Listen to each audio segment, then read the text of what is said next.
So if you made our mastering the pizza dough recipe, you know that we got our batch and it's day 3. Been sitting in the fridge. It's time to make our dough balls, fire up the ovens, and make a pizza. Let's do this.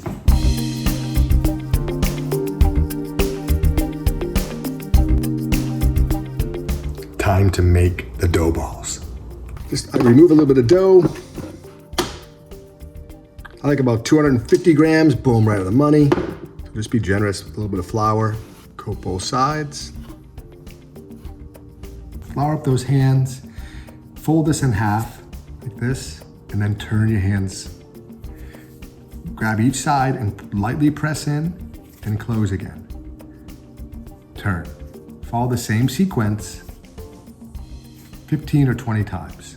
Boom. It's getting more and more taut as we go. Press in and close. One last time. So I got the smooth side here, goes into my palm, and now I'm gonna close this gap here, pinch it really tight, and we have this nice dough ball. And we're gonna cover this plastic wrap. Essentially it's airtight, and let this rest for 3 or 4 hours. My tomatoes, I just take a little bit of sea salt and add about 10 grams in, which is about a good little palm. Boom. And mix it up. That's our special sauce. All right, so the dough's just about ready. About another hour left. So I came over here. I'm gonna preheat my oven at 475, not 500. We'll get to that part in a bit. I keep a baking steel on my top and bottom rack. If you only have one, pizza stone or baking steel, let's go top rack. Just leave yourself enough room to launch. Let's get back to this dough here. It's been sitting for about 3 or 4 hours. You can see it's really nice and loose at this point.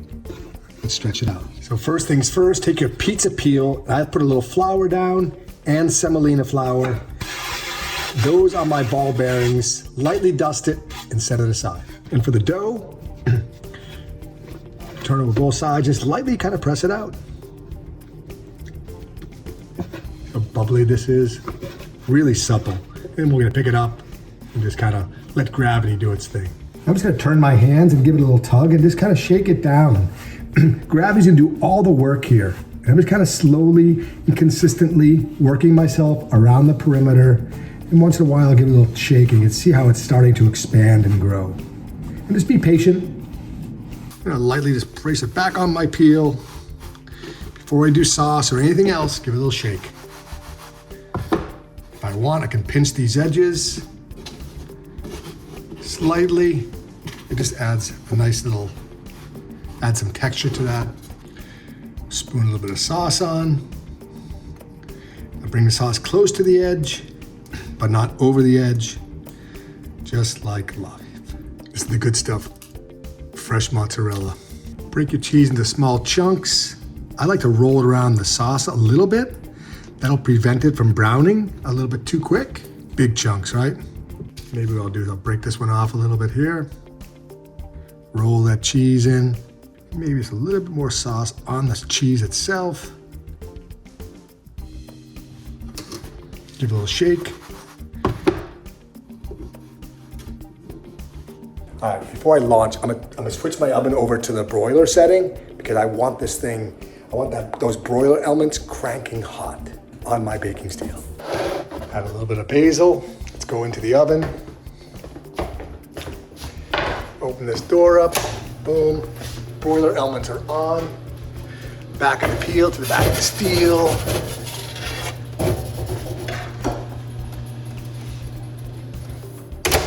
Okay, let's give it a peek. It's been about 2 minutes. Getting underneath there, a little rotation.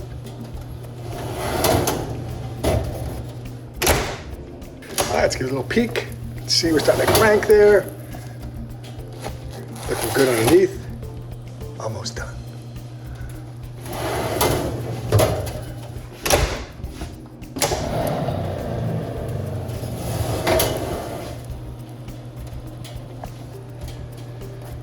Under the cover, beautiful. Gorgeous underneath, beautiful. Add a little basil, a little bit of olive oil.